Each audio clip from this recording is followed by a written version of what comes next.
I go to Nigeria now and where we are and how we're gonna get there. And I have several ways and several incidents with which or through which I could ask you this question. The first one is that one day again, you said that, do I know that you're convinced that in the Old Testament, during the exodus of the Israelites from Egypt to the Promised Land, when they were on the cusp of it, when Joshua sent the 12 scouts, not spies, by the way. You don't forget things. Rather, it was Moses. When Moses sent the 12 scouts, not spies. Spies are illegal. Scouts are tourists. He sent the 12 scouts and they came back and told him that truly that land is a land that flows with milk and honey, but it's a land that devours. Nigeria. Yes, you said you were convinced that it was Nigeria that they stumbled into, that it wasn't Canaan. That it's a land of milk and honey that devours its inhabitants. Where are we now? You know, I have told that anecdote a few times. And each time I have had occasion to tell that anecdote, it's been a very painful one to share. But it's a cautionary tale about the country called Nigeria. When Moses sent out the 12 spies,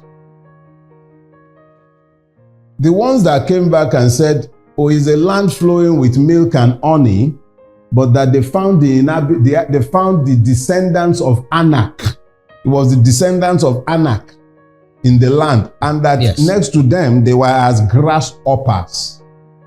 And I said those people merely strayed into Nigeria, because when you look at our country, Nigeria, you find a place that is unparalleled and incomparable to any other country in the world, unless you consider Congo, the Republic of the old Zaire.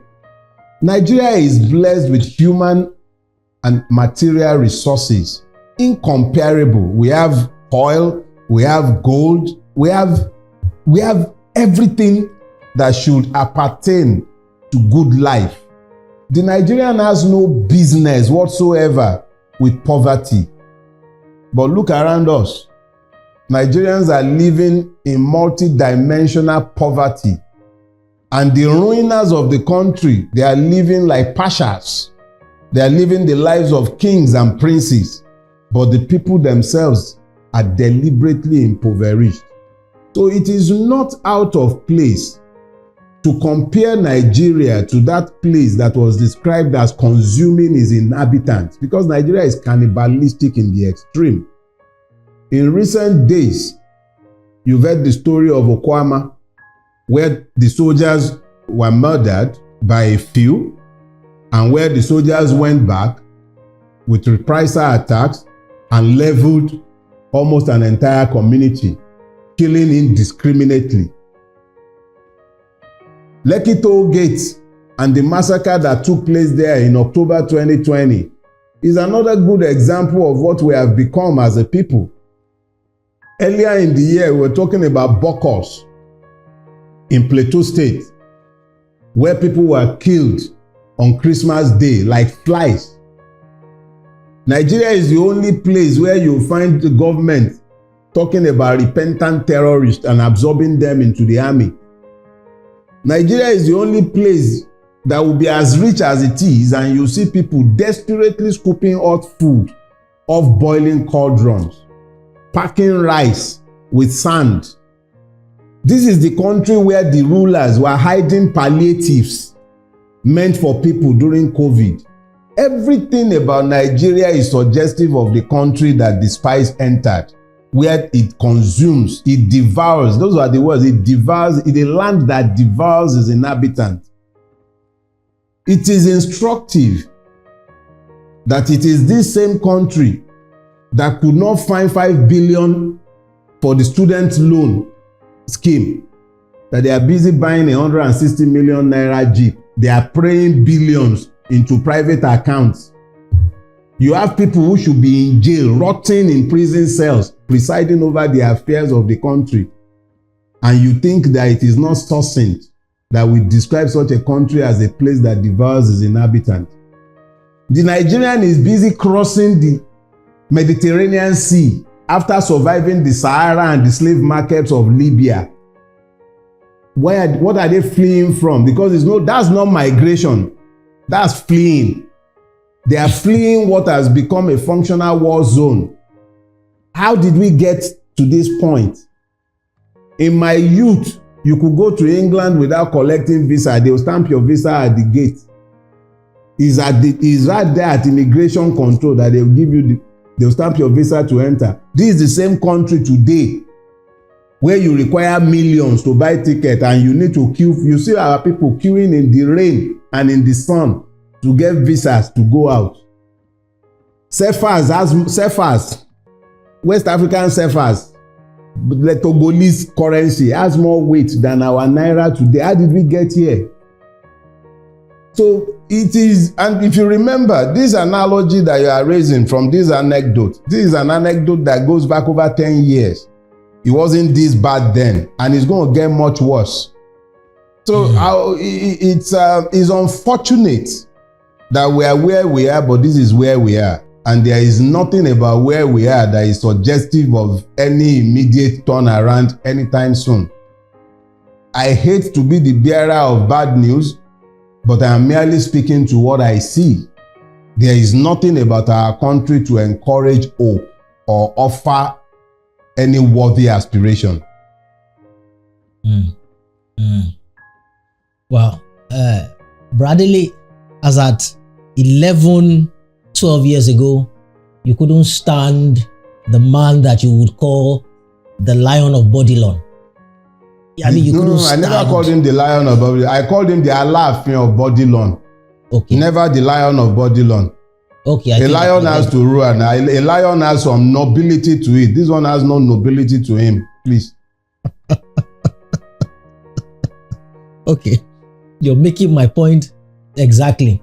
Okay, you called him. Okay, I missed that. It was something of Bodilon. It was the Alaafin. That's what you called him. Yeah. Okay. And I don't think you saw then that man was ever going to become president. And yet here we are. In fact, I think I watched one of your interviews where you said that if he became president, you were going to go on exile. Let me explain something to you, Teju. Because this question has come so many times that I'm thankful for the opportunity to perhaps explain it so that the idiots who have continued to assume that I have broken my word would be clear. I said if he won the presidency, I'll leave Nigeria on exile. So let me clear that up. For him to have won, the people would have had to have voted for him. We didn't vote for him. He stole the presidency. Yakubu and INEC sold him the presidency. The presidency is not an expression of the people's will. It is an expression of the debauchery of INEC and the height of our judicial corruption. He did not win the presidency. If I had left, I would have been sanitizing and deodorizing a skunk. If nothing else, I rise and fall by my word. And when I said that I would live on exile if this man won, it was so that people will know that I do not believe Nigerians to be depraved enough to be possessed of the idiocy to vote somebody like him into power. And they did not. Anybody who prefers to delude themselves can continue to delude themselves, but Tinubu knows, INEC knows, the judiciary knows, and so do a lot of Nigerians, that Tinubu did not win the presidency. He stole it. So I'm not leaving because he did not win. It's that simple. That I'm still here is in rebuke of him. It actually cost me a lot more to stay here. It's not just the multiple level of danger that I face on a daily basis by remaining in Nigeria. Because if they will be planning my murder 3 years ago when they were not in power, one of his goons in Lagos State was the one sat at the head of the plot to kill me. They are the ones in power now.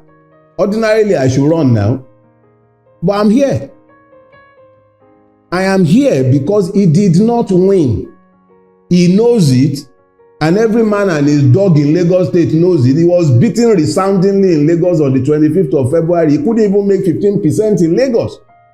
Segun Agbaje, the INEC commissioner in Lagos State, cannot produce the form EC8A for Lagos State up till today. I was the person who was charged by the Obi legal team to collect the election material from INEC. He could not, up until today, INEC in Lagos State cannot give us the form EC8A, which is the polling unit level result, because they know he lost. He lost woefully. He was thoroughly rejected across the length and breadth of the state that he has held hostage for 24 years. As at that time, he lost. So how much more the other parts of Nigeria? Let them continue fooling themselves. He has snatched it, grabbed it, but he can't run with it. And that's why we are all in the mess that we are in today. So yeah, if he had won, if Nigerians had been foolish enough to have voted for him, I would have left. It wouldn't be because of him. It would be out of protest that I could be stuck with such evil people who would have found the grace to vote for somebody like him. But as I have said, they did not vote for him. They rejected him. He has forced himself on us, and we can't do much about that. But I'm not going to legitimize his stealing by leaving. He didn't win. Wow. All right. Speaking of leaving,